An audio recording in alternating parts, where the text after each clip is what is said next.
Selamat datang kembali di saluran YouTube tentang kita. Pada video kali ini, kita akan menjelajahi sejarah yang menarik tentang Perang Padri yang terjadi di Sumatera Barat. Jika kita membuka kembali buku sejarah Indonesia, kita akan menemukan pembahasan yang menarik tentang peristiwa ini. Perang Padri adalah pertentangan yang terjadi pada awal abad ke-19 antara kaum adat dan kaum Padri di Sumatera Barat. Pertentangan ini berawal dari perbedaan pandangan dalam praktik keagamaan, di mana kaum Padri menganggap kaum adat menjalankan penyimpangan ajaran Islam, seperti dalam hal sabung ayam. Belanda, pada saat itu, memanfaatkan pertentangan ini dengan mengangkat James Dupuy sebagai residennya di Minangkabau. Belanda berhasil menduduki beberapa daerah dan turut serta dalam Perang Padri. Perang Padri terbagi menjadi dua periode, yaitu periode pertama tahun 1821 sampai 1825 dan periode kedua tahun 1830 sampai 1837.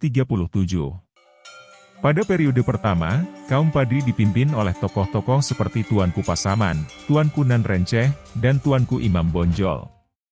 Mereka mulai menyerang pos-pos Belanda dan melakukan pencegatan terhadap patroli-patroli mereka.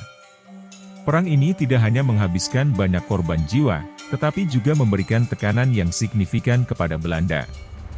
Pada tahun 1825, pemerintah Belanda terpaksa menghentikan perang sementara karena terjadi Perang Diponegoro di Jawa.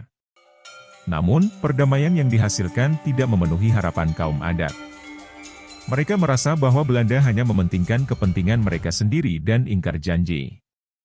Akibatnya, Perang Padri pun kembali berlanjut dengan persatuan kaum adat dan kaum Padri. Belanda merespon dengan mengirim pasukan dari Jawa dan mengangkat Kolonel G.P. Jacob Elout sebagai pimpinan militer tertinggi di Sumatera Barat.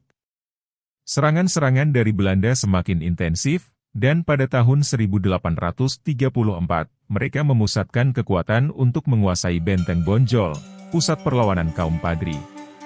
Setelah perlawanan gigih selama beberapa tahun, Benteng Bonjol akhirnya jatuh ke tangan Belanda pada Oktober 1837. Tuanku Imam Bonjol, salah satu tokoh terkemuka Perang Padri, akhirnya menyerah pada 25 Oktober 1837 setelah beberapa upaya perundingan yang tidak berhasil. Meskipun Perang Padri tidak berhasil mencapai kemenangan, peristiwa ini memberikan banyak pelajaran berharga. Pertentangan keagamaan dan perjuangan yang berkecamuk di Sumatera Barat saat itu menunjukkan betapa kompleksnya sejarah Indonesia. Kisah Perang Padri ini menjadi bagian penting dari warisan sejarah kita. Melalui pemahaman tentang peristiwa ini, kita dapat memperkaya pengetahuan kita tentang perjalanan bangsa Indonesia dan menghargai perjuangan yang dilakukan oleh para pahlawan di masa lalu. Terima kasih telah menonton video ini. Jika Anda menikmati konten ini, jangan lupa untuk memberikan like, subscribe, dan bagikan kepada teman-teman Anda. Tetap terhubung dengan saluran YouTube tentang kita untuk konten-konten menarik lainnya seputar sejarah dan budaya. Sampai jumpa di video berikutnya.